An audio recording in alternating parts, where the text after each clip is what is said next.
హనుమంతుడు బంగారం గొలుసులతో బంధించబడి ఉన్నాడని మీకు తెలుసా? ఇది ఎక్కడో కాదండి, పూరీలోని హనుమాన్ బేడి ఆలయం.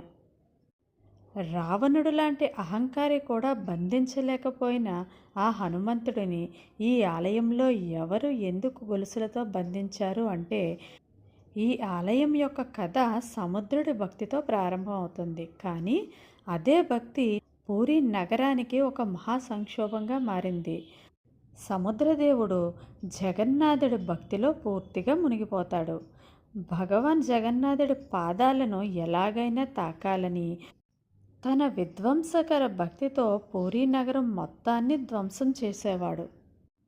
ఈ వినాశనాన్ని ఆపడానికని జగన్నాథస్వామి ఆంజనేయ స్వామి వారిని సముద్రానికి కాపలాగా పెడతాడు. దాంతో సముద్రం శాంతించింది. కానీ ఇది ఎక్కువ కాలం నిలవలేదు. పూరీ జగన్నాథుడు ఒక విషయం మర్చిపోయాడు.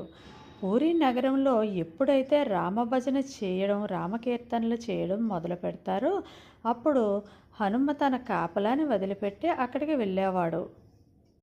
హనుమంతుడు అక్కడి నుంచి వెళ్ళగానే సముద్రం మరలా పూరీ నగరాన్ని ముంచేసేది. దాంతో నగరం మీద మరోసారి ప్రమాదం ముంచుకొచ్చేది. అప్పుడు జగన్నాథ స్వామి వారికి ఒక ఆలోచన వచ్చింది.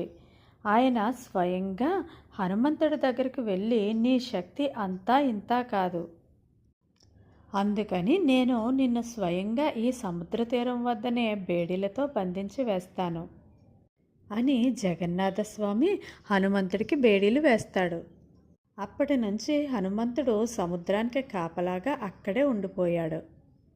ఆ జగన్నాథ స్వామివారు బంధించిన ఆ స్థలంలోనే హనుమాన్ బేడి ఆలయాన్ని నిర్మించడం జరిగింది. మీకు హనుమంతుడు అంటే ఇష్టం ఉంటే ప్లీజ్ లైక్ చేయండి.